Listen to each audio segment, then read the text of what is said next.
think I have to record too. Okay, so good evening, everybody. Thank you so much for joining us. My name is Peggy Kurtz. This is a meeting of Lower Hudson Group of Sierra Club that includes Rockland County, Westchester, Putnam, parts of Dutchess, and parts of Orange County. I believe we also have with us this evening people from the Long Island chapter as well. Welcome. This is a topic that unfortunately applies to all of us. So just to let you know, Lower Hudson Group, we meet monthly online, and our meetings are always posted online. You can find them there. We also are glad to add people to our email list to let you know about our meetings. I hope it's okay to add people if you registered for this evening. But if you do not want to be added to an email list, please let us know. We don't spam. We send out emails once a week. We tend to focus mostly on state and local issues, state and local action on climate change, on biodiversity. We have a year-long series on biodiversity. We also we work on toxic chemicals in our drinking water and toxic chemicals in general. Matter of fact, our next meeting is May 19th, and that's going to be about toxic chemicals with focusing on PFAS chemicals, but not only. We're going to talk about the larger picture and kind of about regulation of toxic chemicals in general in the United States. So I want to start by just talking about security. Okay, so as some of you know, you may have been on our last meeting. We were Zoom bombed. There was one time previously where we were Zoom bombed. It's pretty unpleasant, and we hate to subject people to that. So we've kind of put much stricter controls in place, unfortunately, requiring people to have a Zoom account. Obviously, it doesn't have to be a paid account, but just something where Zoom can authenticate people, because that's a key security issue. We are also requiring registration. We're also turning off the chat and muting people during the meeting, okay, except for the co-hosts. And then once we get to the discussion, we'll open it. We promise we will open it up so that you can chat. You should be able to raise your hand also throughout, and you should be able to, I don't know, I can't remember. What did we decide? You should raise your hand if you want to ask a question without putting it into the chat, and we'll call on you and unmute you. Okay, so. And just one other thing, Peggy, this is Yes. George. Yep. If we are Zoom bombed, we should, Yes. and Peggy or I shut down the meeting, just click on the link again to get back. We'll just start the meeting again in a few minutes, okay? Right. So tonight's topic is the onslaught by the Trump-Musk administration on climate and the environment.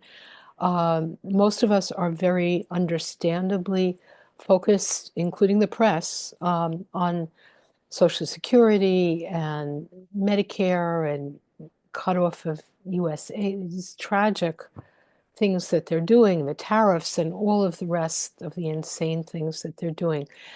But we want to make sure that that we all keep our eye on the ball. We are living through an emergency of our democracy, but the climate crisis will not wait. And instead of, it's not just that climate action is not moving ahead, it's going in reverse. They're opening up public lands for drilling and gutting, and these precious environmental protections that we've worked so hard over decades to build are really being destroyed. So we're going to be hearing from Mahyar Sorour, who is national staffer, I believe. Please forgive me, Mahyar, that your title is director of the Stop Fossil Fuels policy for the National Sierra Club. We're very pleased to have her with us this evening. I apologize for mangling your title. So Mahyar, why don't you start by talking? We'll also be talking about what we can do locally. We have the fortune or misfortune to live in swing districts. I think many of us who are on the call tonight for Congress. We'll also hear from a climate scientist about locally about the cutoff of climate funding for Lamont Doherty, which is a premier, really world-class research organization, institute for climate. And then afterwards, I encourage you all to stay on after we have our speaker and discussion of what we can do. We will also talk about a very significant local issue, and that'll be a space where others can bring up local issues as well. So, and the significant local issue that I just mentioned is about a very energy intensive and otherwise problematic data center. This is an issue that affects all of us around the state and around the country, really. So I encourage you to stay on. I'm not saying this specific, but there are data centers like this being constructed all over the place. So Mahyar, you should be able to share your screen if you want to also. Great. I'm just going to spend some time talking through, as Peggy mentioned, what has been happening here in DC and across the country since the beginning of the Trump-Musk administration, and then spend a little time talking through what's going on in Congress and why it is so critical to get involved at this moment. But as Peggy mentioned, hi everyone.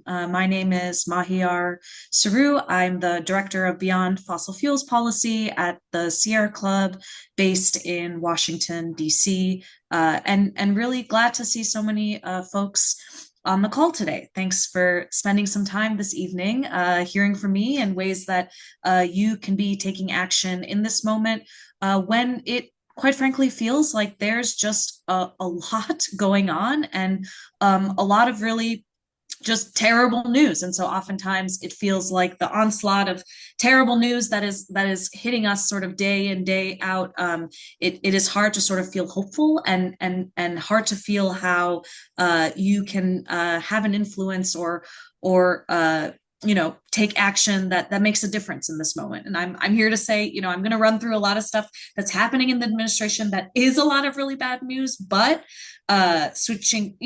spending some time talking through what Sierra Club and our partners have been up to push back against those really harmful actions by this administration. And then, as I mentioned, switch gears and talk a little bit about the budget bill in Congress. And as Peggy mentioned, you all who live in districts that are sort of quote unquote swing, I think have a really important opportunity right now to be taking action to try to preserve some of the really critical climate and clean energy investments that you all and so many of us worked so hard to move forward during the last administration. But I'll just start by jumping in on Trump. So as you all know, there were a lot of sort of flurries of executive orders that were signed by Trump on day one. These executive orders directed to really roll back so much of the progress that was made during the Biden administration, and quite frankly, just a lot of the progress that our country has made towards transitioning to a clean energy futures. The list is very long, but to sort of summarize, we pulled out of the Paris Agreement. We declared a national energy emergency, which expedited all forms of energy except wind and solar, which quite frankly was just another move to do everything he can to fast track dirty energy. Trump went after offshore wind and solar power on public lands, moved to open up more oil and gas leasing on our public lands and waters, attacking environmental justice programs and DEI across all the agencies, whether that's dissolving the White House Environmental Justice Advisory Council, freezing all the money that had already gone out the door that was funding obligated to states and entities from the Inflation Reduction Act, the big climate law that was passed a few years ago, and the bipartisan infrastructure law.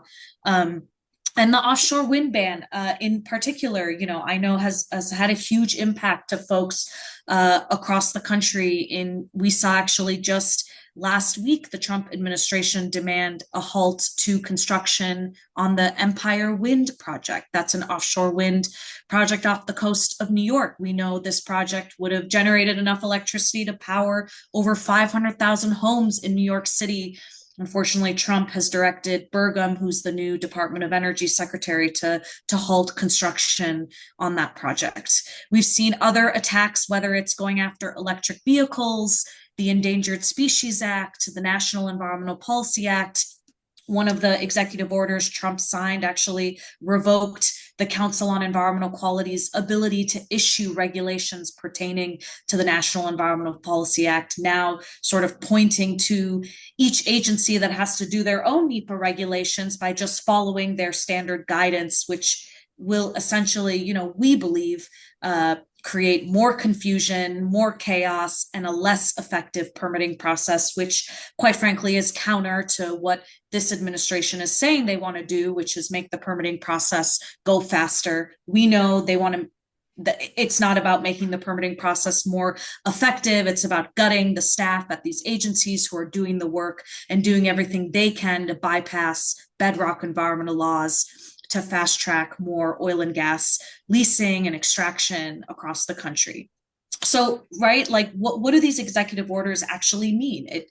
He's going after our clean air, our clean water, environmental justice, attacks on clean energy jobs. The more that he does that to go after specifically clean energy investment, we know will raise prices for consumers, electricity prices for families across the country, and really seed this level of competitiveness that the United States has been growing, particularly in the manufacturing sector. And so besides for many of these sort of day one or the first few month EOs that Trump signed, we saw, unfortunately, attacks on our civil servants and federal agencies. When Trump brought forward Elon Musk and the whole Doge Department of Government Efficiency shop, it's really just a bunch of teenagers, wildly unpopular to have these teenagers and billionaires rampaging through our government. They went after shuttering doors at the USAID, the Consumer Finance Protection Bureau, NOAA, cuts to the EPA of over 65%. What does it actually mean when we're gutting NOAA? That's gutting climate research, gutting FEMA, right? This is a critical agency that helps with looking and researching climate impacts, trying to furlough and lay anyone off associated with, diversity, equity, inclusion, or environmental justice. We actually saw many of these efforts go into high gear in February when the Trump administration fired thousands of park rangers, wildfire prevention staff, and other vital workers across the federal government. We know this reduction in force will impact the ability to combat wildfire prevention. It'll impact our wildlife, our visitor safety, our local economies with many of these national parks across the country. And really paired with these Trump orders to rescind diversity, equity, and inclusion, we know these firings are going to impact our ability to ensure communities who've been historically excluded from parks and public lands continue to have those access and opportunities, because we know those programs that support that participation are on the chopping block. Further in February, Trump's Environmental Protection Agency closed its Office of Environmental Justice and External Civil Rights and remade the Department of Justice's Environment and Natural Resources Division.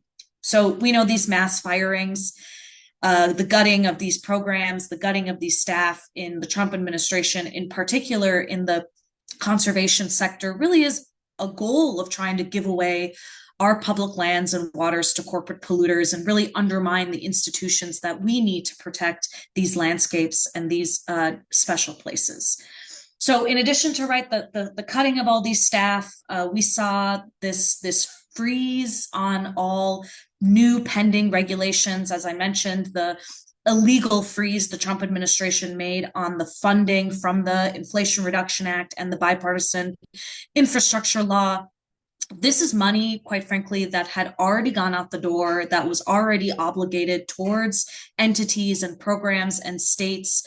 It really creates chaos. It had created a lot of chaos these last few months for project recipients, from clean energy developers to rural co-ops to community projects for solar on or clean school buses. I mean, it really was unfortunately just an onslaught of illegal action that the Trump administration also continued to defy multiple court orders as they sort of shift through these, as DOGE sort of cuts through these different programs, searching for fraud and abuse, knowing that many of these programs were going to, this funding was going to support many critical programs on the ground.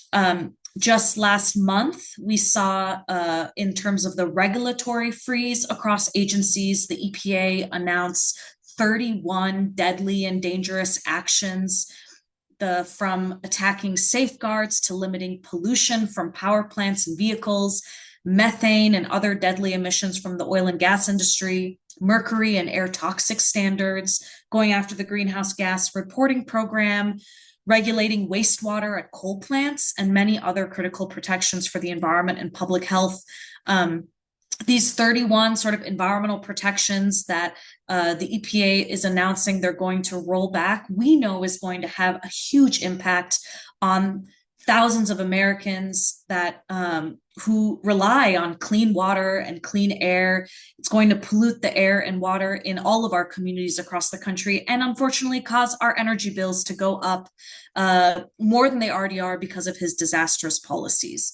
Sierra Club and many of our partners, of course, are tracking these rollbacks very quickly and closely, and are sort of here ready to stand up and fight back, especially if the EPA decides to, finalize any of these specific rulemakings of the rollbacks I laid out. The other piece, in addition to the EPA sort of putting forward these 31 regulatory actions, they've actually also created a new pathway for oil and coal burning power plants to evade air pollution standards. The EPA notified these corporate polluters with a completed email template, and let these fossil fuel companies know that if the administration receives an email asking to be exempted from pollution safeguards, Trump may grant these companies permission to bypass these existing safeguards. This process applies to safeguards that limit mercury, arsenic, other carcinogens from coal and oil plants. So I know it is a lot, unfortunately, of really bad news of everything the administration is doing. But I do want to say, we are not backing down without a fight. There's been a number of critical actions that have been taken in the last few weeks, months, to push back against the Trump administration's illegal actions. Sharing a bit of good news, I want to share that, just last week, Sierra Club, a group of environmental and science organizations, so Sierra Club and our partners, really filed a lawsuit challenging the Trump administration's removal of public information from climate and environmental justice federal agency websites. We also saw last week a judge for the District Court of the District of Rhode Island, actually a Trump-appointed judge, rule that the Trump administration unlawfully withheld funding when it froze those awards and grants from the Inflation Reduction Act and the grants from the bipartisan infrastructure law. And so the judge actually ordered EPA and Department of Energy and other agencies to immediately start resuming dispersing those funds authorized by both laws. Which is excellent news. And I know we are tracking, and many of the Sierra Club and our partners are in close contact with many folks, impacted community members and entities who were impacted by those frozen funds, to make sure that those funds are indeed getting unfrozen and that money is going out the door. And it is really those key individual stories, whether it's impacts at our national parks, a school wanting funding for their clean school bus program, right? It really is these specific programs and these specific stories that are really making an impact as we're thinking about the day-to-day of what this administration is doing and who they're going after in terms of communities all across the country. And really, at the end of the day, it's Trump and his polluter friends in this administration that are really trying to roll back all the progress we've made. So whether that's Chris Wright, who's now Secretary of Energy at DOE, who was a former CEO of Liberty Energy, a fracking company, or EPA Lee Zeldin, who's the administrator for the EPA, or Doug Burgum, who's the Secretary of Interior, and of course, Director of the OMB, Office of Management and Budget, Russell Vogt, who was the architect of Project 2025. We saw Democrats in Congress opposing their nominations really every step of the way. Now, of course, each of those four have been confirmed, and we're continuing to track all the everything that they're doing at these administration and everything we can be doing to be pushing back against everything they're doing to roll back our progress. So if I may switch gears for a moment and just shift to Congress, which I hope will provide some more positive news in terms of opportunities and ways that you all can be taking action in your district, in your communities. So, while we are not only trying to push back, whether through lawsuits, stories, efforts to push back against what the administration and the leadership at these agencies are doing, we're also fighting hard in Congress to protect the clean energy and climate investments and protect our public lands in the budget reconciliation bill, this big budget bill that Republicans and Trump are trying to move forward in Congress. You might be asking, what is this budget bill? So this is a huge upcoming piece of legislation that we know Republicans intend on cutting programs that we all rely on, whether it's Social Security, Medicare, Medicaid, SNAP, many of the climate and environmental programs that we fought so hard to get, all to provide a massive tax break and handouts to corporate billionaires and Trump's friends across the billionaire class. We know that the bill Republicans are trying to ram through would be devastating for all the programs we care about. But the good news is that there are some key weaknesses in the GOP Republican coalition that we are working hard to try to exploit so that we can peel off some votes and really save these programs. So I've talked a lot about what is the Inflation Reduction Act. You might remember the IRA was the clean energy and climate law passed by Congress and signed by Biden in 2022. It provided hundreds of billions of dollars in investments to cut carbon pollution, create jobs, reduce energy costs. You might be aware of what the IRA these last few years has been doing in your state or in New York and in your community. Loans to build new electric vehicle and battery factories, green bank programs, grants for states and local governments to reduce greenhouse gas pollution, funds for upgrading our power grid and EV charging stations, helping schools purchase clean buses, and then new programs, right, to electrify our homes and buildings to bring clean energy in rural communities. And of course, these tax credits for wind and solar power, new battery storage, electric vehicles, and home appliances. We know Trump and Republicans are doing everything they can to roll back all the progress and all these programs that we managed to pass in the IRA a few years ago in this budget bill, or essentially the bill that, if folks may remember, back in 2017, Republicans in Congress passed a massive Tax Cuts and Jobs Act. They intend on wanting to extend that tax cuts package that was passed under the first administration. That package primarily benefited big corporations, the most wealthy individuals, and to pay for those new tax cuts, they're looking anywhere and everywhere for that money. And given the huge investments we had in the IRA, there big parts of that are at risk. So I think the big question here is which parts of the IRA will have enough support to survive and which will not, which is why we are desperately asking for folks to be speaking up for those critical investments that were in the IRA, those clean energy tax credits, by contacting your member of Congress and demand they oppose this harmful legislation. A few last things I'll say quickly is, so we know at this point it will take a very large coalition across the House and the Senate to try to go after cutting these critical programs.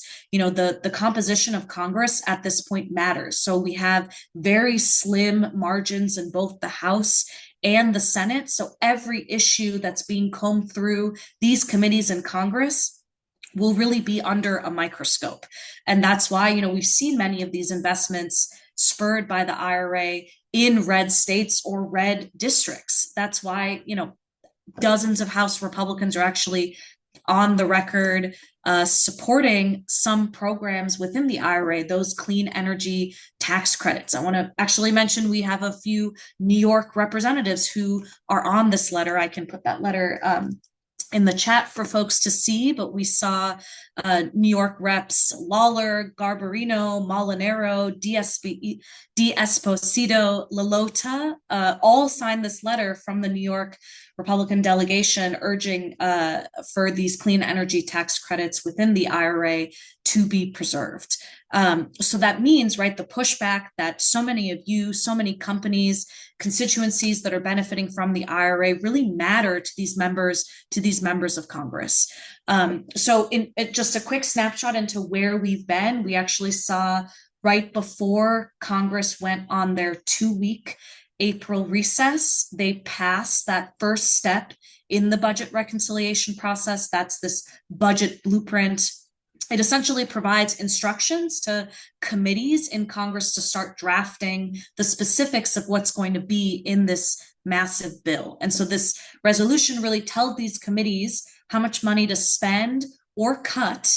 And so committees will have to start putting together legislative text detailing how they'll really achieve those targets to begin those markups. And so I think there's been a lot of discussion around the directive from the House Energy and Commerce Committee to cut over $800 billion and how we believe that means massive cuts to Medicaid to be able to meet that benchmark. That means in Ways and Means, they're going to have to figure out where they need to be making cuts to be able to afford the massive tax cuts and tax breaks to billionaires, where the IRA clean energy tax credits may be on that list. But this is it, right? Right now, Congress is in recess. They were in recess last week. They're in recess this week.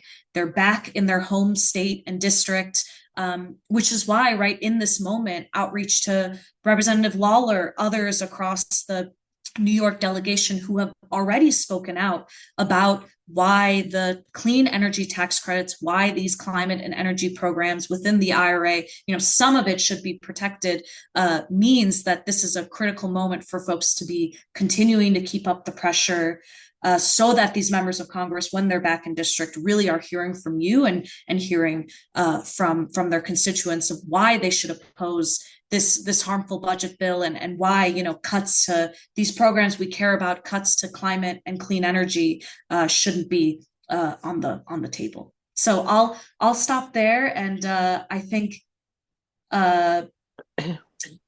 folks.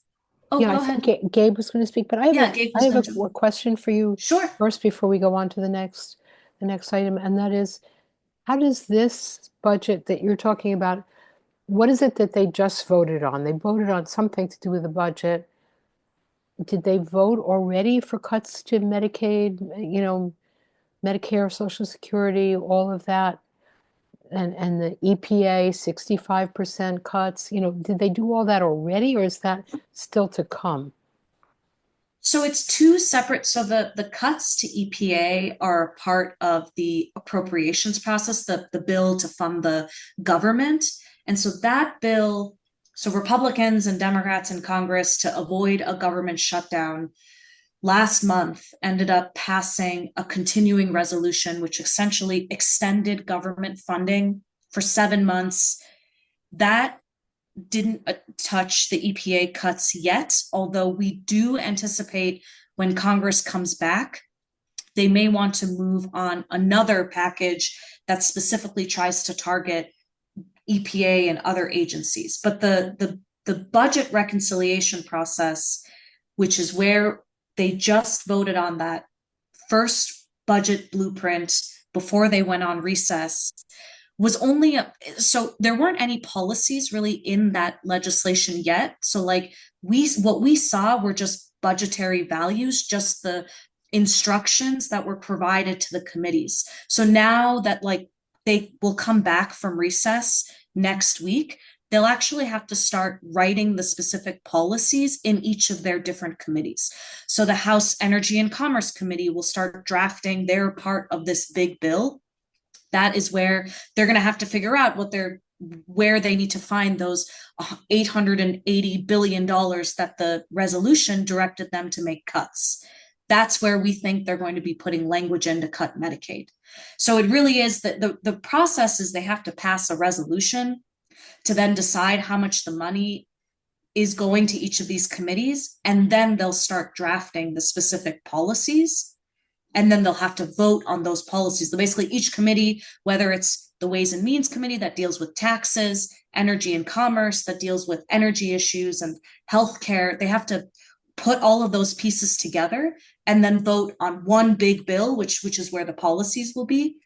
And they plan on doing that in the next few months. I mean, Okay. I'll say Speaker Johnson has said he wants to get the big policies and all the big budget bill to the president's desk by Memorial Day. That is their intention. So forgive me for taking advantage of my ability to ask questions, but I think everybody wants to know this, I think. So if Mike Lawler says that he has not voted to cut Medicaid or EPA or Medicare, Social Security, etc., will he be factually correct that up until now he has not voted for that? Well, so I mean, it's a good question, right? So technically the policy is not there, but when he voted on a resolution that is supposed to cut over $800 billion from this specific committee, I mean, the Government Accountability Office, everyone in Congress has like we know there's no other way that they can make like pay for that 800 billion than cuts to Medicaid. They're not going to find the money anywhere else. So yes, the policy is not there, but the fact that they know the cuts that they voted for were in this budget resolution, I think it is critical to hold him accountable to that yes vote he made on the resolution. Okay, okay. I'm sorry, Gabe. I'm seeing that kind of stuff in the agenda got moved around. Maybe my fault. I think it would be appropriate for us to talk next about the Columbia University, the research, the cuts in funding for climate research. If you don't mind just holding off just for a few minutes, and then we can talk about the town hall. So, Jamie, if we can find you, we're gonna. Can you find Jamie? Sorry, I'll try to find him.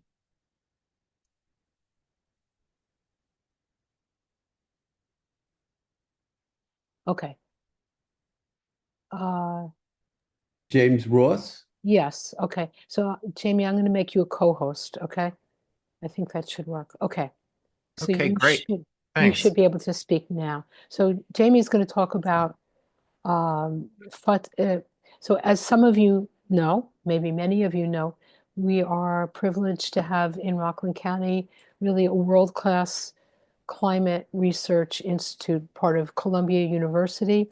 And my understanding, Jamie can talk about it more, is that there have been cuts to the climate funding that take place at Lamont Doherty, really crippling vital climate research. So Jamie is a climate scientist at Lamont Doherty, which is this research institute. Jamie? Yeah, hi. Thank you so much.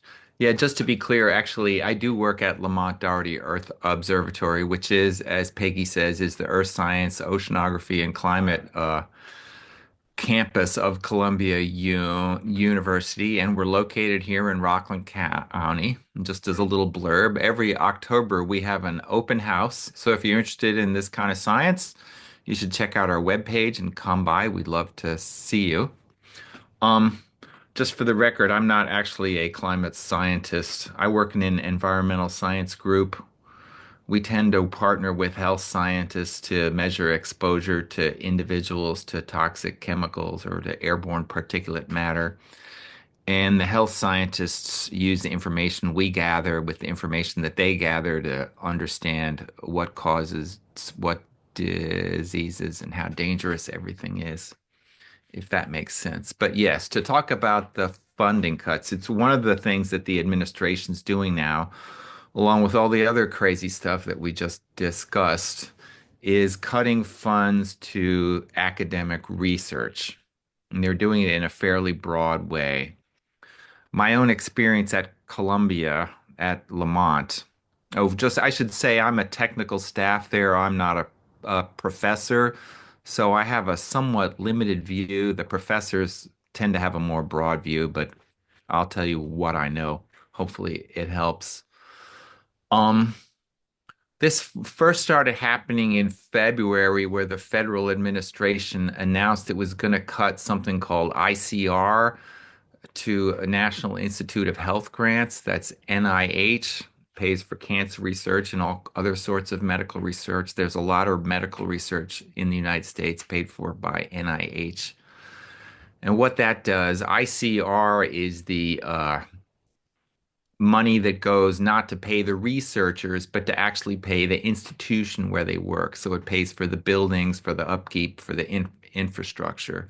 So these were substantial cuts, and these alarmed everybody involved in this.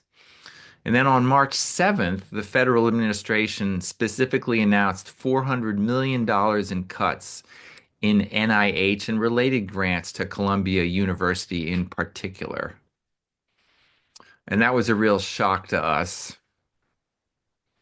Two of the grants that were mentioned actually fund me. So just as a personal note, my employment going forward is somewhat in question. I'm close to retirement age. It's not the end of the world, but I would like to keep working. So we'll hope that we'll see what happens there. And Columbia's also had grants cut from Department of Energy, DOE, from NOAA, National Oceanographic Atmospheric Administration, and other funders, which does fund climate research. So far, to the best of my knowledge, we've not received cuts from National Science Foundation, which funds, I believe, most of the research that takes place at Lamont Doherty. However, that doesn't mean that that's not going to happen. There was just news this week that NSF, National Science Foundation, has actually paused grants going forward, and that the Doge team has gotten in there. So people at Columbia have no confidence that these grants will maintain. But we'll have to see how that happens. But one is not optimistic. One thing about National Science Foundation is it's not under a cabinet office in the way that NIH is, so it might be more difficult for them to actually execute funding cuts. And we should know that that funding of academic research is done in a way, some of you might be familiar with it. People write proposals to do research for several years on a given question. Say, what is the concentration of arsenic and uranium in drinking water in the Great Plains? And the government says yes, and it's like a contract that should go for several years. So to cut them off in midstream when you expect to be funded for a few years is really destabilizing. And I should note that it was mentioned in Project 2025, the blueprint for what the administration wants to do, that they do want to attack academia. They definitely don't like academia. They don't like universities that do research. So we have to expect that this stuff is not out of character for them. They're going to keep doing it. And let's see. So the cuts that have happened so far to Columbia have really cut the medical campus the hardest. I don't know if people are aware, but Columbia has a medical school on 168th Street with a hospital and related public health campus and environmental health scientists. And these people have had to let people go, and contract their ongoing research. It's been really devastating for them. And when the administration sent this note on March 7th, they demanded that Columbia do some things. For example, expel students involved in the Gaza protests, especially those that occupied a building, to persecute certain student groups, to put academic departments in federal receivership, and to change law enforcement on campus. It seemed like that part was more a response to the protests at Columbia than academic research, but it's almost like they wanted to cut the research and they used this as a cover kind of a thing. And so far, Columbia has complied with some of the government's requests, but not others, some of the government's demands. Columbia has so far not sued the government over this cut in funding so far. However, groups, organizations of Columbia employees have the American Association of University Professors, American Federation of Teachers has filed lawsuits with the government around these cuts, and I believe the UAW, United Auto Workers, which is the union that graduate students are in, has also filed a suit. And I have to say, there is some frustration in the Columbia community that the administration has not been more confrontational with the government. They've been, to many of us, they've been very compromising, don't want to seem like they're trying too hard to create a fuss. And many of us are saying, listen, these people hate us. Even if you give them what they want, they'll come back for more. They're not the people you can work So with. Jamie, I know that I'm gonna stop you if I'm sorry. Just that I know Mahyar has to leave by 8, and there may be questions for her as well. So Sure. why don't we, George, if we can open it up for people to be able to raise their hand and to put questions in the chat. I appreciate it just because I know people may have questions for both of you, you know. You Peggy, Yes, could I say one more quick sure, thing? sure. Um, yeah, just so you know, there's actually in the past week or two, there have been more cuts to not only Columbia, but also Hopkins, Harvard, Cornell, Northwestern, Brown, and so on. And there is a letter writing campaign directed at Mike Lawler. Lamont is in his district. And if I can, is the So chat we're going, open? yes, and Betsy Franco Fini, who's also here, Hmm. wanted to talk about that for a minute because she's been helping to organize that campaign. Oh, So, great. but maybe Betsy, before we do that first, before we talk about actions, and Gabe, before we talk about actions, let's open it up for questions. So you should be able to, I think, to put your questions in the chat or to raise your hand. And then we can, if you raise your hand, how do you raise your hand? You click the react at the bottom of the screen, and there's Okay, an option to raise your raise your hand. hand, or you can put a question in the chat and we can call on you. Okay, Jamie just put, while we're waiting for some questions, I just wanted to tell a funny story that somebody told me, another scientist, a scientist from Lamont Doherty. He said there were 2 grants that were cut, among 2 grants that were cut. I think he told me about some others, but one of them was a grant on biodiversity. Why was it cut, or why did they think it was cut? Because it had the word diversity in it, biodiversity. And the other one was a grant for study of transcontinental earthquakes because it has the word trans in it. So on that note, okay, Abby, you should be able to unmute yourself. Thank you. I I have a question on whether the Sierra Club is gonna visibly join coalitions that are sponsoring these marches, because we're not allowed to carry Sierra Club signs because the Sierra Club has not endorsed, for instance, the April 5th march. And there was another one on migrants and the climate on Saturday. And I wondered where that was coming from. And if that's going to change or what the logic is around So, not being so visible. let's ask Mahyar, let's to answer it, but I just want to put in before that we've been actively promoting all of the protests week by week. Anybody who's on our email list knows that. But Mahyar, you want to speak to that? Hi, Abby. Unfortunately, I'm not the one who sort of makes those decisions, and so I'm happy to take that back. And I would recommend continuing to work with the chapter and chapter leadership on that guidance. But apologies, I'm just on the government affairs team and track our policy, less on our specific positions for mobilizations. And anybody who wants to get in touch with me, by the way, I'm on the executive committee of Lower Hudson Group, and I'm the leader of Rockland Sierra Club. The email you can use is rocklandclimate@gmail.com, and I'm glad to talk about it. I mean, I can't speak for the national either. There's a question in the chat about there was some funding for Lamont Doherty to do some agricultural research related to climate change. Maybe we should hold off on the specifics of Lamont for a few minutes.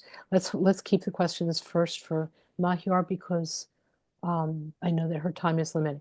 Okay, somebody else is saying, please cite again the names of those Republican legislators who are against the cuts to environmental protections. In other words, Mahyar, the Congress representatives congressional representatives who signed the letter opposing the cuts to the IRA funding. Yeah, and hi Carol, thanks for the question. I'll put those in the chat. And I just want to be clear, these representatives signed on to a letter, which I can put there, the names and then the letter as well, is just to support certain aspects of the IRA climate bill. And in particular, the letter highlights like the clean energy tax credits. So just want to be clear about exactly what they were on record saying they support. And then so it's those reps from New York. And then this is the entire article that you can also see who the others who signed on to that. So I think just to sort of underscore though, like these Republican members of Congress are on record on a letter saying like, don't cut clean energy tax credits. I think you all probably know as well as I do in organizing, it takes multiple times for someone to do something until they actually do the right thing. And so, they sign on to a letter, that's great, but they still need the pressure to make sure that whether it's in the committees or when this vote ends up coming up on the big budget bill, that they do actually stick to their word and oppose these rollbacks and cuts and are willing to vote no on such a bill, which is why I think the pressure on these lawmakers is so critical. And they're obviously going to be pressured from the Republican side too. So they need to hear from their constituents. Yeah. And Absolutely. There's some other comments in the chat, Mahyar, those same legislators. That letter was from August 2024. Those same Yep. And so legislators yeah, for the budget. and I'm happy to clarify. Go So ahead. the budget, so as I mentioned, right, the budget blueprint, which just specifically is like this much money is going to this this committee. You as the members, a part of that committee, actually have to draft the policy. And so, yes, you're right. Every single Republican voted in support of the budget bill, but now the Ways and Means Committee needs to actually draft what is the policy that's going to be in that bill. So will the Ways and Means Committee put in that bill rollbacks to the clean energy tax credits? That's, I think, what we're trying so hard to make sure stays out of the bill and doesn't happen. And so just a quick, and yes, that letter is a bit dated, but I know that there's been a couple letters that Republicans have signed asking for supporting the tax credits. I can try to see if I can pull up a more recent letter, but Okay, is so the we one have a I got couple from of last year. other questions, Sure. trying to keep it moving. I just want people to be aware, this is in the chat, that it is not necessary for budget cuts to be voted through for people to lose SNAP benefits or other things, I'd say. Policies are already changing. I just received notice that senior citizen simple renewal is ended, and I must immediately reapply or lose SNAP benefits. And I'll just say that I had a problem with Social Security. It took me 3.5 hours on hold. I had an appointment at one point that was made. I was never called. I mean, the cuts to staffing that we've all been hearing about are really hampering all of these programs, among other things. But yes, that's good to hear about the SNAP, the food stamps. Okay, will Sierra Club be organizing any lobbying meetings with upstate representatives that we can participate in?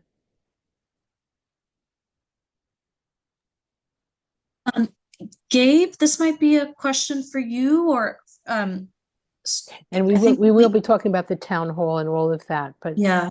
but I guess Gabe, Yeah, Freda, I appreciate the question. I know that there's been a lot of activities happening with the chapter, but if there's anyone who needs support in setting up a meeting with their representative, we're more than happy to help set that up. Mhm. Mahyar, I have another question for you, and that is just PFAS. So there are toxic PFAS chemicals in our drinking water, and apparently in the Long Island chapter, that's also a problem.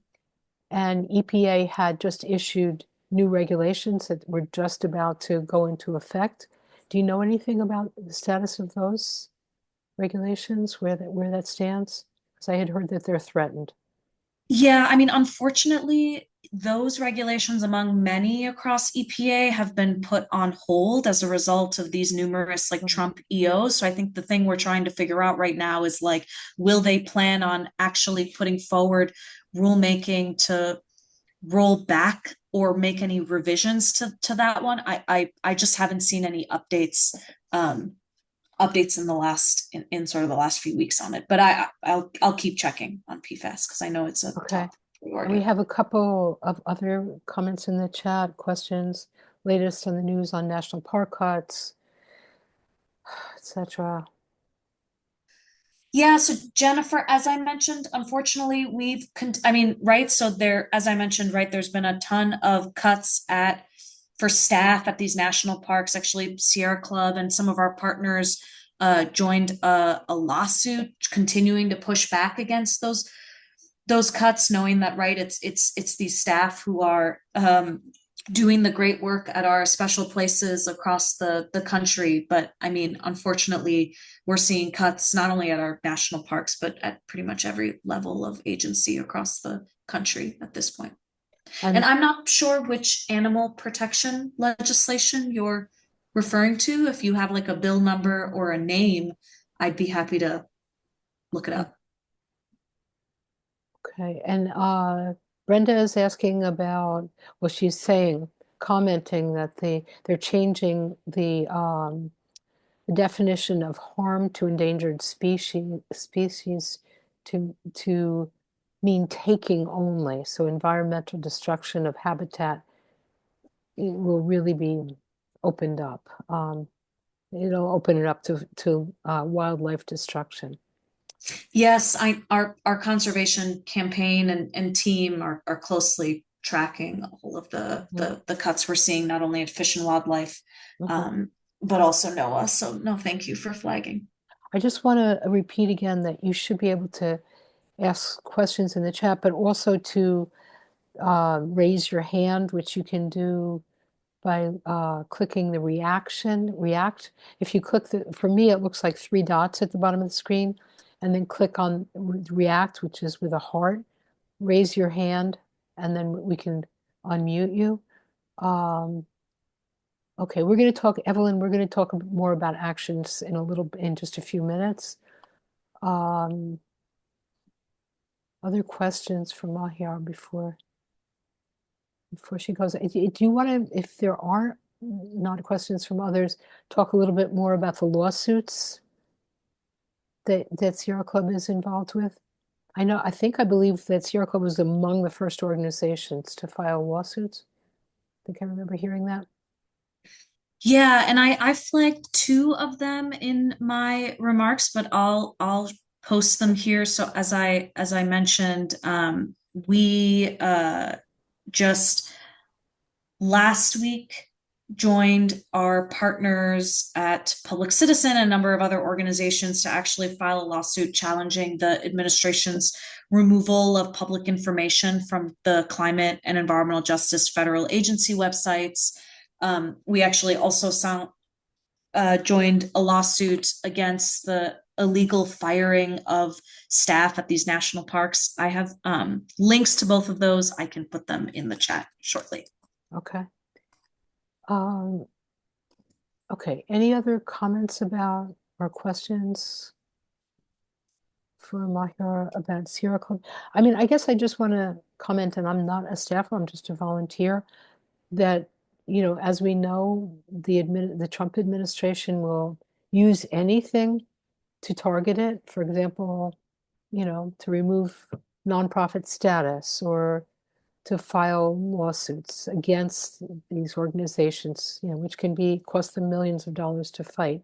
So I think one reason why people are sometimes like really, I'm guessing, really guessing, one reason why we're promoting all of the protests, but and telling people to do so peacefully, protest and participating, protest peacefully, is because we know they're just looking for anything to do what they can to destroy environmental organizations. So it's kind of a fine line. It's a balance. Definitely. Okay. Are there any position papers from Sierra Club or other environmental issues to educate us on the issue? I guess the issue is endangered species.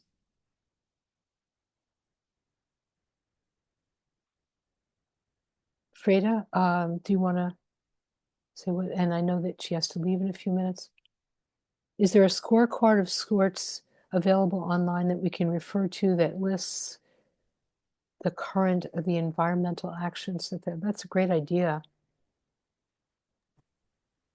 Thanks, Robert. That is a great idea. I know there's been one, unfortunately, there have been a lot of negative actions from the administration to date, and I think it's been a bit challenging trying to track them all. You're absolutely right. I think there may be organizations that are trying to do some sort of scorecard or like a status update on their websites. I don't have it handy, but I'm happy to, if I find it, to share it with Peggy as a part of follow-up, because I think that's a great idea. Okay. I know that I know that Mahyar needs to leave at 8 o'clock, so I want to honor that. I can stay for a few minutes. It's few okay. minutes? Okay. If folks have questions, yeah, no worries. Okay. Are there other questions for Mahyar? Okay. I just want to say again, if you raise your hand, we can unmute you so you can speak. It's the react button at the bottom of the screen, or maybe you'll see it as three dots. Okay. So I know we did have a question about the funding at Lamont, and I know that Betsy wanted to talk also about actions that we can do. So there was some agricultural research related to climate change. Jamie, do you know, or Mahyar, do you know whether that specific research was cut? No, unfortunately, I don't know the answer to that question. Okay. Okay. Betsy, did you want to talk a little bit about specifically about the letter that you've been kind of, I'm gonna unmute you. Yes, hi. Hi. Thank you, Peggy. Just a quick note, because I live in Piermont, which is near Columbia University's Lamont Doherty Earth Observatory, and I have several friends. I also know Jamie, and several friends and neighbors who are scientists working there, including Lamont's acting president, Steve Goldstein. Steve recently asked me to share a letter template we can use to email Mike Lawler. And I did see, if you go back in the chat, Jamie already put the link to the letter template, so I don't have to do that. You just scroll back. It's pretty much toward the beginning of the chat. And what the letter does, it urges Lawler to support the funding for Columbia's climate school at Lamont, which is located in Palisades, New York. So their crucial research on climate change will continue. Steve specifically requested that we keep a positive and respectful tone in any communication. Again, like Peggy said, we don't want them to jump on anything that's going to be controversial. But to get Lawler's attention, the language in the letter will remind him that a large layoff from Lamont could adversely affect not only his constituents, who may lose their jobs, but also the surrounding business community who will also feel the economic loss. So that's basically the gist of the letter. And like Peggy said, we just have to keep the pressure on. So if anyone, if you're able to, it's very simple.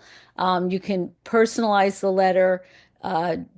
Just barely, depending on whether or not you're in his 17th district or not. But it's very simple to do, just to email it to his office. So do you want to, I'm not sure whether Jamie had put the letter in the chat previously. Betsy, do you want to do that again? Sure.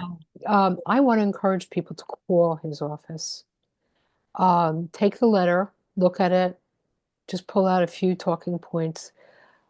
My feeling is that they have to listen when you call the office. They have no choice. I think they're more likely to feel overwhelmed by getting a lot of calls about an issue than if they're getting a template letter over and over again. So of course you could take the template letter and fashion your own letter from it, but it might be easier and quicker just to call the office and just say, look, I'm hearing about this climate research and raise any of the points in the letter. I feel like, you can do either. You can do both, yeah. Peggy, do you have that's something you can put in the chat? I don't have it handy. The phone number and the email address of his office. I don't, that's a good point. I should have done that, but I don't have it. Maybe somebody else can do that while we're talking. And we can find that. I can look for it. Okay, that would be great. Okay. Any questions about that before we move on, or other questions from Mahyar before we move? Okay. So Gabe, did you want to speak? So Gabe, I'm sorry. Yeah, I'm sorry. Sure. I apologize, but I know you're an organizer for Sierra Club at the state level. Is that, did I mangle that or did I get that? Right. You should be able to unmute.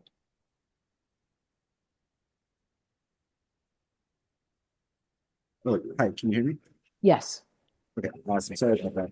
Yeah, hi everybody. My name is Gabriel. I'm a senior field organizer with the field organizing capacity team. So we work at the national level and we support actions happening at the chapter level across our region. My region is from Delaware, Maine down in Delaware. But I'm here to talk to you all about a potential action that you can take to put pressure on the dollar. And to answer the question from earlier, we do have a phone number that you can call. If we have your information, if you call this number, yeah, let me see if I can do that. I'm gonna try something. Okay. Gabe, can you talk a little bit slower? Yeah, talk a little louder. George Klein put in. Is this kind of better? Yeah, so we now have Just talk a little slower, Gabe. and louder. Okay, we now have in the chat, Gabe put in the DC office and George Klein put in the local office. I think. Oh, so Yeah. the number that we put in the chat is a number that you can call that will automatically connect you to your representative if you have your information. If we don't have the information, it will connect you to the Capitol switchboard, at which point you can ask for the phone number that you would have to call. And we do have a message that folks can leave when they call. I'm going to put that in the chat as well. Okay. But like Mahyar said, these are extremely impactful ways to put pressure on lawyers. So basically, it can be a very short message like, "Hi, my name is Gabriel. I'm a constituent from um, the city and state. I urge you to protect clean energy jobs and public meetings. Trump's reckless cuts threaten jobs, raise energy costs, and put our economy and lands at risk. Please fight back against rollbacks to stop public land sell-offs and stand up for workers." So Gabe, before we do that, I wanted to suggest that we talk about the town hall for a few minutes before we leave people time for that. So we happen to have, I don't know about the Long Island people, but we do have an in-person town hall coming up in Rockland County with Congressman with Mike Lawler. He has said he's going to have an in-person town hall in every one of the counties. So I imagine one is coming soon. I don't know whether it's been announced yet for Westchester and Putnam also. So why don't we talk about that for a few minutes? Anne or Shirley, I don't know who, I know, um, I see Anne. I don't know whether you Hi, want to I'm talk for a few unmuted. minutes about the town. So this is a town hall this coming Sunday. I believe it's at 6 p.m. Is that correct? Yes, Okay. but it's very tricky because Mike Lawler, first of all, their office told us that they would be announcing it 2 weeks in advance, which they did not. And when they announced it, the tickets disappeared very quickly. But if you check back periodically, they open it up.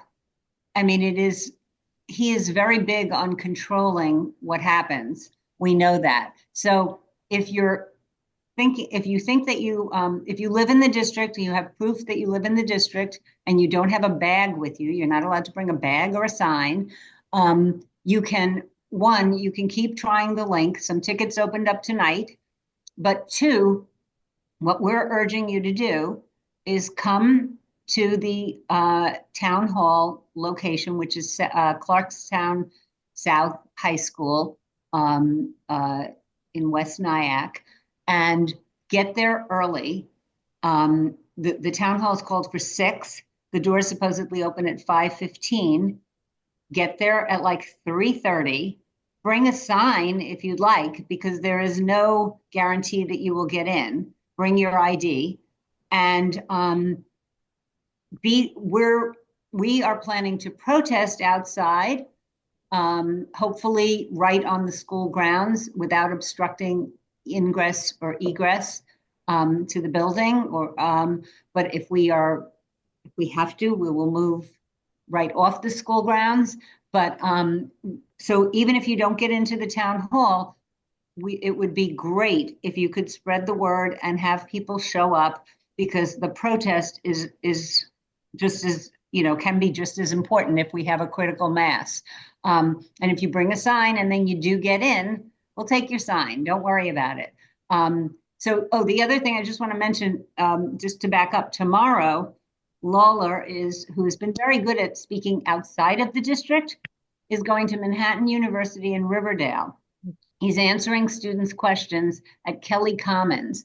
And we, who have promised to stick to him like white on rice, will be outside protesting. It's in Riverdale, 3900 Waldo Avenue. We have a registration link on Mobilize. So that has some parking suggestions. Parking is tricky. If you're willing to walk a little bit, you can find, we ask you to show up at 1:30. He's meeting students at 2:00. If you're willing to walk a little bit, you may be able to find parking on the northbound side of the Henry Hudson Service Road. That's tomorrow. And he's cutting from programs, here, like if you want to bring a sign that highlights that, that's great. He's very good at controlling the dialogue, shall we say, and we're just going to be relentless. In terms of the town hall, if you are a resident of CD17 and you're showing up and either you get a ticket in advance or you can get in, bring a face mask and write a word on that face mask. He's tried to control what you can do inside. There's no shouting, no yelling, no standing. Before he had noticed that there was no booing, but he understands, I guess someone told him that's not content neutral. So if you write something on your mask like liar, that's just an example, and it would be a good visual for the press. Or even just make an X across your mouth. And if that's what you prefer to do, I know some people are writing liar, but I'm sure other people will have some other choice words. But he is, if anyone who knows anything about him knows, one, he's a liar, and two, he controls the dialogue. And he was the deciding vote for that budget bill. So now he says he guarantees he's not going to cut Medicare and Social Security. He used to say Medicaid. Now he says he wants to get rid of fraud and abuse and protect it for eligible recipients. And the word eligible is key because he's obviously hell-bent on changing eligibility. I won't take up more time, but if you email us at fightlawler@gmail.com, we'll get back to you. Also, we're on Facebook, Fight Lawler, and we're on Blue Sky, although there we don't post as much. We're on a bunch of other things too, but anyway. And I just want to add, so just to sum up, the news is to come early so that you can get in, possibly into the town hall. You may have to park some distance and walk if the police are not letting people in without registration. Actually, yeah. If you come early, hopefully you'll get parking on the school grounds. If they are blocking you because they decide to put up a check booth, there are side streets, cul-de-sacs in the neighborhood where you can park. It's no parking during school hours. But definitely, even if you are not going to get in, if you don't live in the district, or you just think you're not going to get in, which you probably won't, just come, because without us showing up, we just don't get the momentum that we need. And this guy is really bad.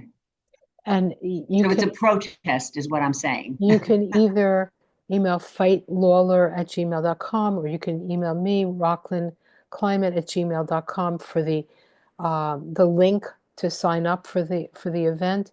Apparently, they have opened up some more seats. Yeah, but we're protesting outside, although we haven't billed it as that publicly yet. Now, there's a question, the time and address at Manhattan College. It's 1:30. Kelly Commons is at 3900 Waldo Avenue. You can Google it. Street parking can be a challenge. I've been told that on the northbound side of the Henry Hudson Parkway, which is about a quarter of a mile walk, you can usually find parking. If you go on Mobilize and find our link, I put parking suggestions in it. So it's tomorrow, 1:30. He's talking to students from 2 to 3. We'll be there by 1:30. Bring your energy. We could use people. It's the middle of the day. It's hard for people to get there. So you can protest outside on the Sunday. If you go in, you can do something with a mask, whatever you want. That seems like it would be hard for them to say you can't take a mask in. And then it's also up to each of us individually to make the decision. Do you want to boo? Do you want to yell something out? It's what would bother me most of all is to have to sit there silently and listen to it and be kind of the wallpaper for his video. Right, So right. I mean, I'm prepared to be kicked out. Okay, so right. And then I'll go outside and protest outside. Right. There are lots of people who are not going to remain silent. They are not going to not stand up, or they may say, one woman just told me she's going to wear a T-shirt that says something and she'll stand up to stretch her legs, and she's 75 years old, and then she'll sit back down. Don't wear the mask going in. Have it in your pocket. Right. Pull it out once the event starts. Right. Okay. So any other questions or comments about the town hall on Sunday or Manhattan College or any? Okay. Okay. Gabe, did you want to say something more about, so I think you provided a link to make a call. I don't know that we should take the time now, but I think people should plan to call. I've been calling Lawler's office every week on a regular. Thank you, Anne, for joining to say. Thank you. I'm going to hop off, but Okay. fightlawler@gmail.com. You can reach us. Okay. Okay, Thank you, great. everybody. Hope to see you. Bye. Thank you. Gabe, did you want to say something else about, I mean, I think we should, there are so many issues. If anything, there are too many issues to call about, but it seems like the budget one is right now is the top of the list, and the cuts to Lamont Doherty, the climate research. Anything else you No, want to say? I'm just happy to open it up for any questions people might have, if they have any issues as they call the number. I'll go ahead and Okay. drop the number in the chat again, along with Okay. the message. That would be great. Thank you.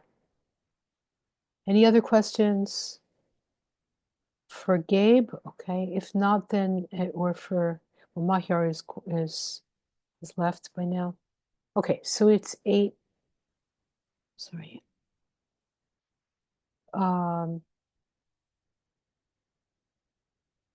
George, maybe we can open it up for people to be able to talk more freely now. If you don't, what do you think? I think I've allowed people to unmute themselves. Okay, great. So you should be able to unmute yourselves.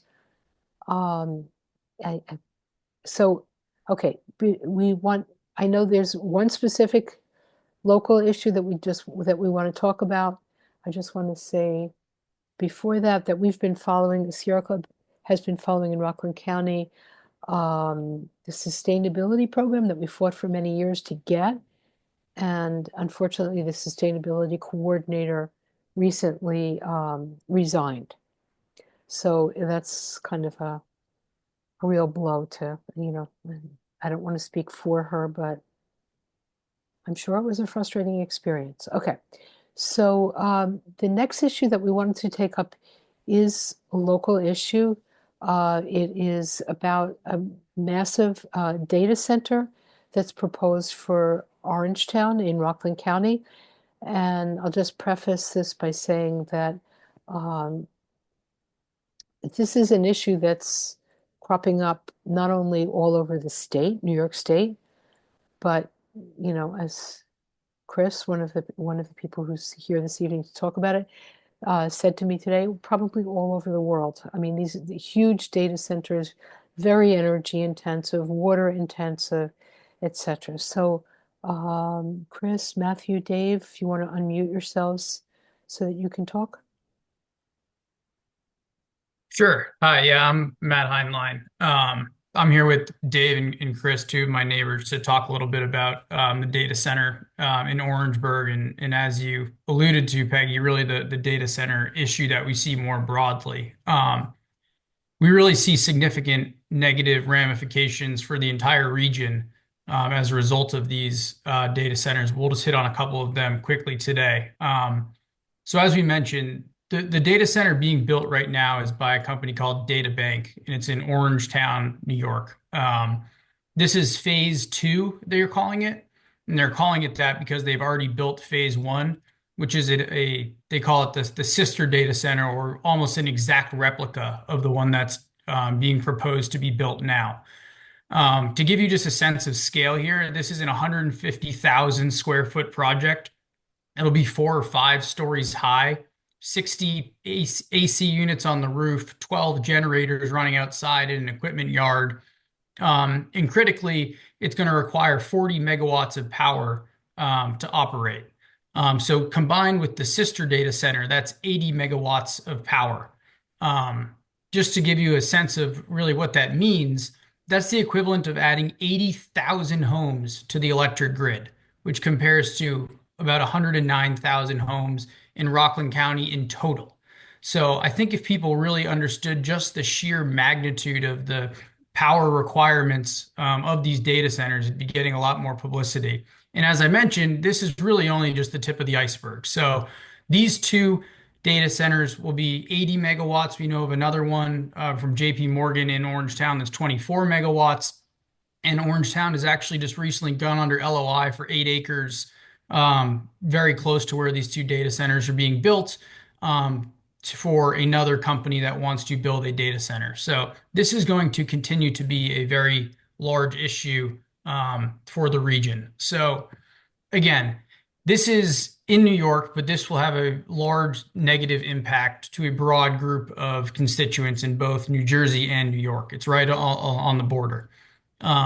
So I want to talk first a little bit about environmental hazards. So this data center is being built directly adjacent to Lake Tapan, which is a reservoir that serves as the drinking water for thousands of homes in New York and in New Jersey. So any sort of spills, fires, they've already had one electrical fire at the phase one area, or just any other potential contaminants of the water resource could have very long lasting, if not permanent impacts on our community's access to clean water. I think we've hit on some of the other people who've spoken tonight of just the importance of having and making sure that we're maintaining clean water.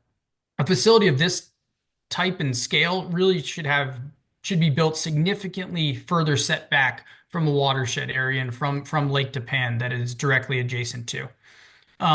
There's also in this area wetlands that are being disrupted and homes to animals such as bald eagles that are being really completely neglected as they continue to build out these massive facilities.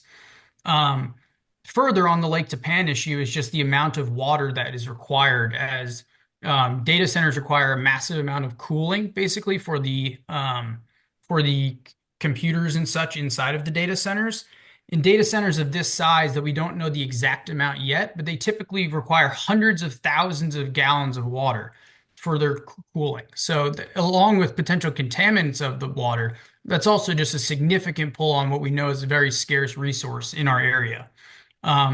Again, the significant stress on the power grid itself is also a major issue. It can lead to blackouts.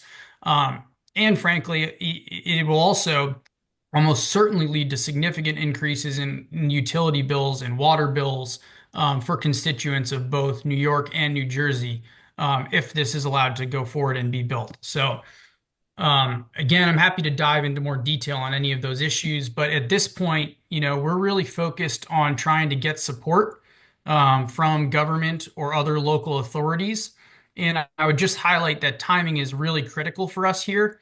The Orange Town Planning Board is the ultimate authority here who will grant the permits for them to be able for DataBank to move forward with the project.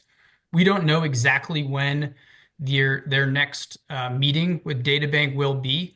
We look on their website, and I would encourage you to look on their website to see when those meetings may be. It'll be, I think they meet every other Wednesday, but we don't know when this will be back on the slate. But it could be very soon, and as soon as they've made a decision, we'll be in a much more vulnerable position. Unfortunately, it is that one authority of the Orangetown Planning Board who we need to hopefully get to vote against the data center. There are several other authorities in the area, including the Rockland County Planning Board, who have voted against phase one. Unfortunately, that did not matter for much, obviously, because phase one got built. But again, once decisions have been made, it will be much more difficult for us to do anything here. So again, thanks for having us. Would really appreciate any support in whatever form that might look like, but we're really trying to raise awareness, and I would encourage you to keep an eye out for those planning board meetings. If you're able to attend, or any other support that you're able to provide would be very helpful. So thank you. I'll turn it over to Dave and Chris if they have anything to add. Yeah, thank you, Matt. This is Dave Rosen. Thank you again for hosting today. And boy, it's after hearing an hour of the of what's going on, and of course, just reading the newspapers and staying current with the news. Boy, it's hard to keep a stiff upper lip, as they say. So, not to add salt to a wound. We've got this situation. I've now lived through phase one, as Matt shared, which is they just had the grand opening 2 weeks ago, and of course, strolling 3 months ago in my backyard, saw a sign that says hearing scheduled, and of course learned very quickly what the plans are. As Matt alluded to, the sort of the what we're learning here is that despite the fact that Orangetown only represents a small fraction of the state of New York or for the region, the way that the planning situation works and what Matt was sharing is although the county basically suggested not to move forward for all the reasons that Matt already outlined, as long as they have a supermajority at the local level, they are able to override this. And it just appears to us, given the feedback and much of the local resistance, and in fact, many of the folks I know you obviously are very closely follow and are concerned about Mr. Lawler, Congressman Lawler's environmental record, and sort of he and is from this basic part of the New York State. And many of the folks are very aligned with his point of view. And it is a go business under any circumstance, seems to be the impression. We've tried to have multiple meetings with the town. They don't seem to either care or understand the electrical concerns, the water concerns, and others. So I think we're at the point where we really need to sort of raise, as Matt said, awareness. Part of this is really having access to the media and getting the word out and really mobilizing large numbers of people to this meeting. This is not an area, Matt, myself, Chris, and other folks that are immediately next to this facility. This is not our background. We're business people and don't really have that experience. So we're really look forward to and are really encouraged by many of the things that you guys are doing at the Sierra Club, and we'd love to partner with you. In I think we have all a common interest in seeing this and many of these other issues sort of come to the foreground and hopefully at least be at a better situation that it appears it is going,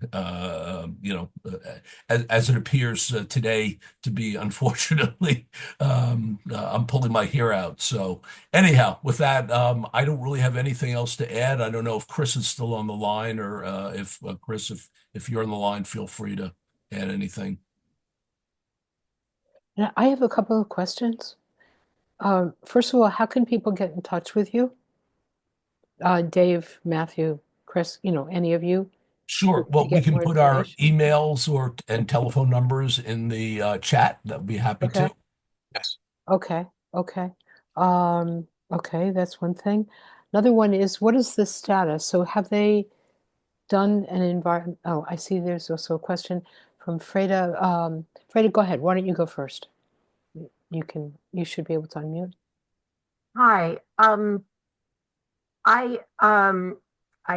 not exactly sure what kind of data center you're talking about, but I'm familiar with the enormous energy costs of these things, because we've had a fight in upstate New York on the trying to not allow an old power plant to be re-permitted for bit mining. So I just wanted to ask if this has anything to do with, and if not, are people aware that regardless of where these data centers are sited, I don't think we should be in a NIMBY position if we're not walking the walk in terms of such things as not backing up absolutely everything we do electronically in the cloud, for instance, because whether or not that those computer centers, that the cloud is actually a physical place burning a lot of electricity, that we should be aware of our own usage of and creating a need for these kinds of centers that are going to be using excess electricity. Okay, that's a point. do you know, Yeah, so let Matthew, me yeah, that's what the use of, what the yeah, proposed use it's is? it's a very good point. Yes, this is a what they call co-location data center. So basically, this is so corporations basically buy space in these data centers to basically put computers for largely for either backup, storage, disaster recovery, or for that matter to run these now, as we're all hearing, it's sort of you can't turn on the news and not hear about AI.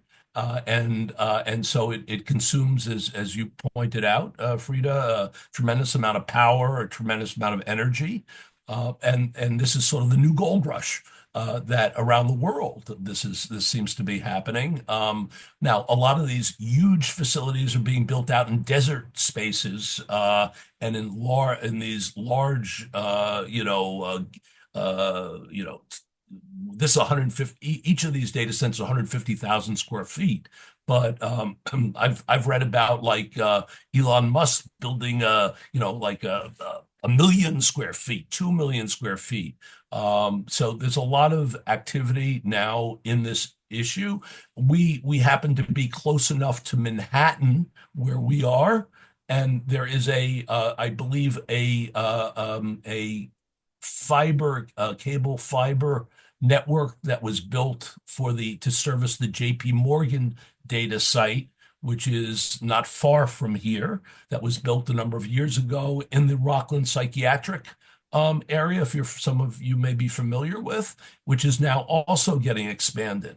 The primary use of this is for backup and to support co-location for businesses.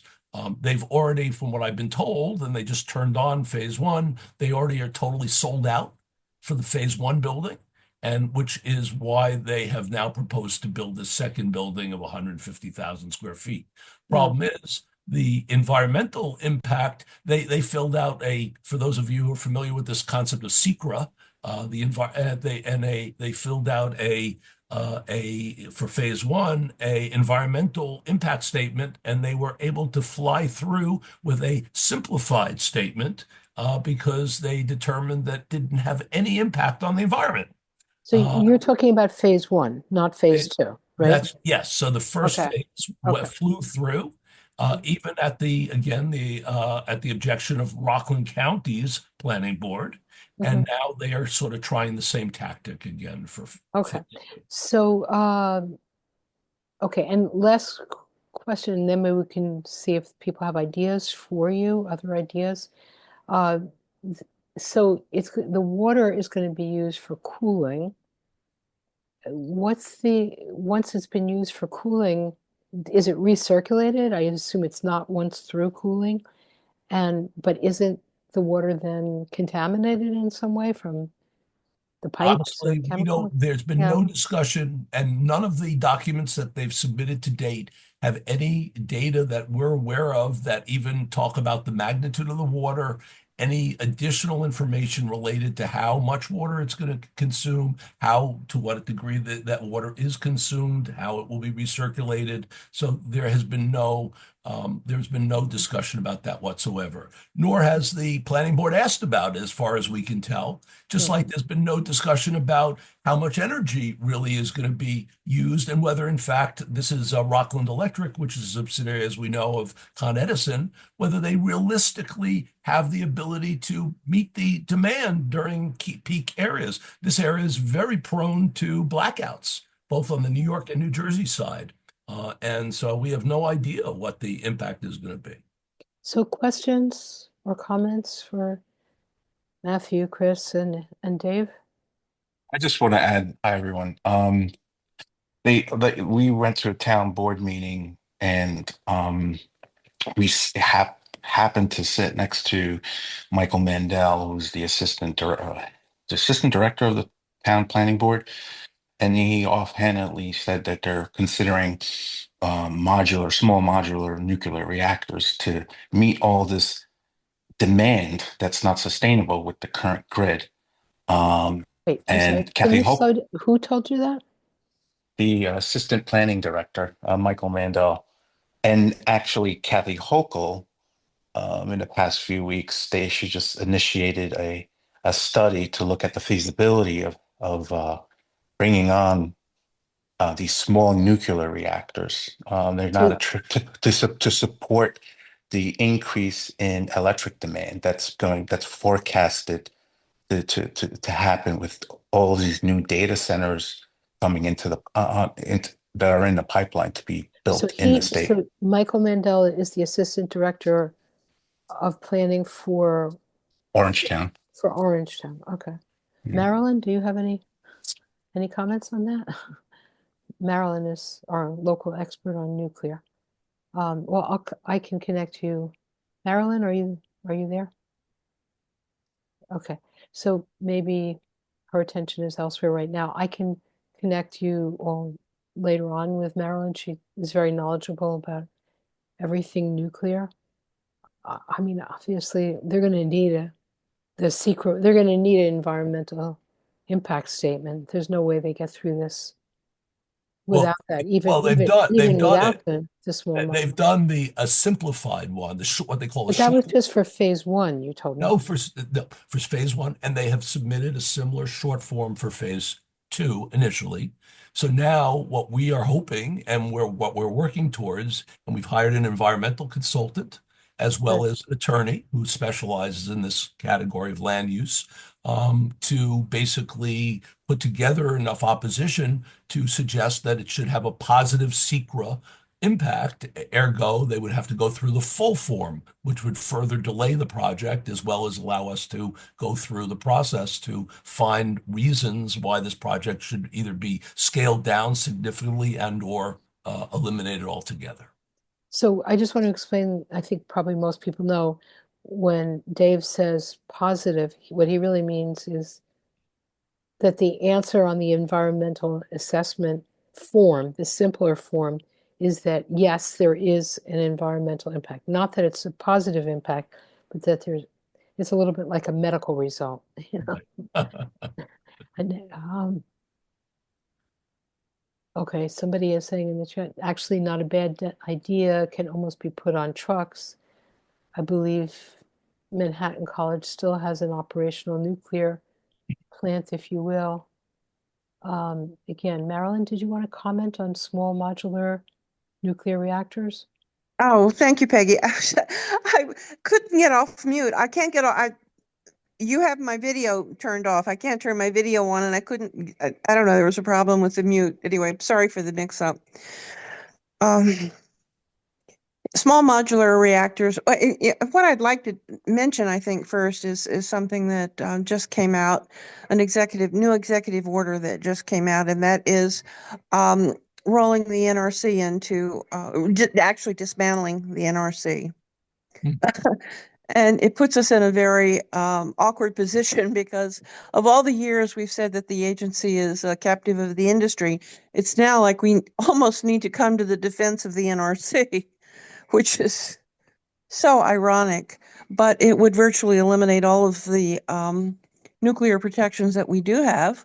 And it's done in the name of course, streamlining and making things more adaptable. And moving things along faster so that more things like small modular reactors can be, you can't even say built because they're small mythical reactors, really. We have none of them operating. There are no plans. Well, plans for one have been approved, but it's just, it just makes you dizzy when you think of all of the things that this might foretell. I think that behind it for New York will be, not yet, but will be a movement to put small modular reactors at the old Indian Point site. I'm sure that that's going to be coming, but it's not here yet. So, But what about the idea of putting a small modular nuclear reactor next to a drinking water reservoir, as well as next to a residential neighborhood? you know, the way they're advertised, it's like, well, you just throw them in the back of a pickup truck and go dump them off, and they're fine. You never have to look at them again. No, it's a lie. I don't know any other way to say it. It's just a lie. It's a terrible thing to do. And you also have to remember that these small modular reactors are designed to be put in more than one to be built. They're looking for places where, yes, they'll put in one and it's just small, so what's the problem? But the plan is that then to put in a bunch of them, and just keep adding and adding. So they're just as dangerous as the larger ones, and it's very unclear to me how the cooling is going to work.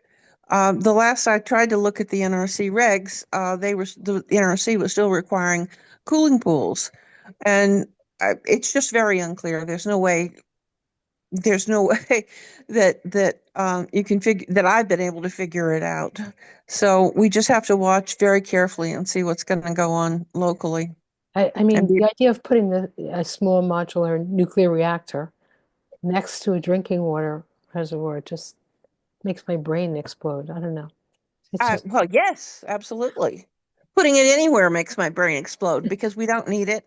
We don't need nuclear. There's so many different papers and everything else and speakers and everything to back up the fact that this is not needed. It's the most expensive kind of energy that we can have. And it also takes much longer to put it up than any other thing. And we don't need a policy that says, oh, well, we want all of the above. We need a policy that focuses on what's the most effective and the most efficient and the cheapest. And that's what we need to be doing a lot of. And that's, as was mentioned, this administration just has finished attacking New York offshore wind, which is clean, cheap, and so would be ready to go.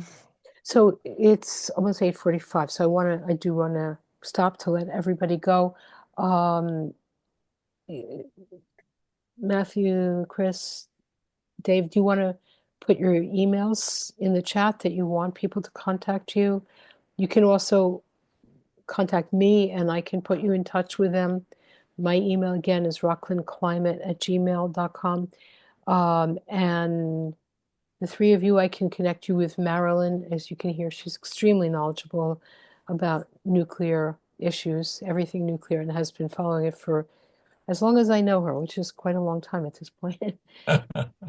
Thank you. Well, we've put our names, telephone numbers, and emails in the chat, and we'll really obviously be in touch. Yeah, but okay. Oh yes, I do see it now. Yeah.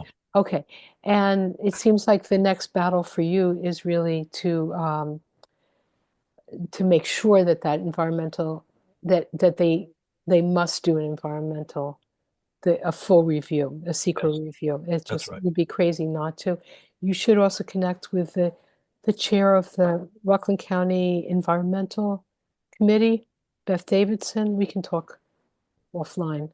Yeah, that'd be really helpful. But that might be get a another. list of people I can that we introduce work you with. to That'd be her. wonderful. Thank you. I think she would. Any other ideas quickly for them before we go? I will have to leave to preserve my sanity. Yeah. Yeah, I know that feeling. Peggy, yes. Do you want to say anything about the environmental forum? People might want to know about that. Go ahead. You go for it. You're going to be speaking. Well, there is an environmental forum on Sunday. Let's see. It's being held by Westchester, Westpac. Let's see. Trying to think. It's environmental and social justice, I think is Environmental and Social Justice Forum. Right, and it's this coming Sunday in White Plains Library, and it starts with a parade, and then there's lunch, and then there's speakers and breakout sessions and tables and all of that good stuff. So I think if you Google Westpac, WESPAC, Environmental Forum, that should be enough to bring you to the event info. Yes, and Peggy will be one of the featured speakers. One of the speakers, and Marilyn. We don't want to ignore that. Peggy, you're so good with things like that. Well, thank you. Okay. Thank you, everybody. If any final questions, comments, complaints? Okay. I would love to hear feedback about the way that we structured the meeting. I know it must be frustrating. I sympathize about that. We were really trying to prevent another similar experience, but if people are more knowledgeable than we are about how to avoid it without doing all of this, we're glad to hear it. So, okay. Thank you so much, everybody, and we'll talk to you soon. And don't forget, May 19th, we have a speaker on toxic chemicals, specifically starting with PFAS chemicals in our drinking water and our consumer products, but also kind of setting the larger framework around it of like what's wrong with the regulation of toxic chemicals in the United States, and kind of what the larger framework is, what the larger picture looks like. So thank you so much, everybody. And thank you for coming. Come again. Okay. See you next month, hopefully May 19th. Thank you. Sure.